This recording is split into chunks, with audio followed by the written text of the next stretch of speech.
New Tool Day Tuesday, where I share with you guys unique or useful tools that I myself use that I think you might be interested in. I've done many reviews on Klein tools and I've done a few reviews on Klein screwdrivers, but I keep getting continuously messages from other people that say I need to review this screwdriver. This is the 11-in-1 impact rated screwdriver and nut driver by Klein Tools. Inside my hand, it feels really good, specifically because it has this nice heavy-duty rubber grip handle, and because of the way it's designed, it actually has 11 different bits and tips and nut drivers built into this one device, which is probably why everybody loves this tool so much. And I must say, after working with the screwdriver for a little bit, I'm amazed at how much stuff they had to nest inside each other to make this work. There is a bit that you can pull out on the end and flip, so there's two bits right there, but then it gets a little more complex. You can pull the inside out, and on this side is also a bit that's magnetically held into the end, which is pretty handy. It's a standard bit, but then it pulls apart even more,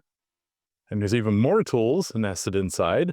So when you pull all this stuff apart, you really have a lot of tools that are just built into the end of the screwdriver. So let's go over very quickly how this works and how all these tools are kind of nested inside each other. Right now we have a bit showing that is a number 2 Phillips bit. If we pull that bit out, then we have a 1/4-inch nut driver. Pulling the nut driver out itself reveals a 3/8-inch nut driver. That's the blue banded side. But then when you flip this over, there is a standard bit that shows. Then you can flip the standard bit over, and there's a smaller standard bit. Now those standard bits are 3/8 and 1/4 inch wide respectively. Then you can pull the entire shaft out, spin it around, put it back into the handle, and we have more tools. And now we're presented with a number 1 Phillips bit that we can pull out, flip over, and then on the back side, we have a T25 hex bit. Then that is also nested inside a nut driver, and this nut driver is 5/16. And flipping this bit over and putting it back in gives us a few more tools.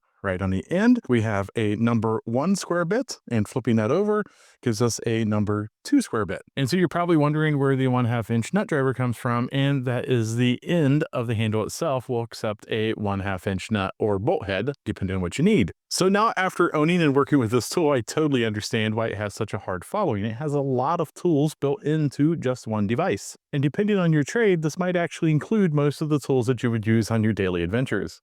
If you like these types of videos, don't forget to like and subscribe. Take a look at some of my other videos. At the very least, you might be entertained.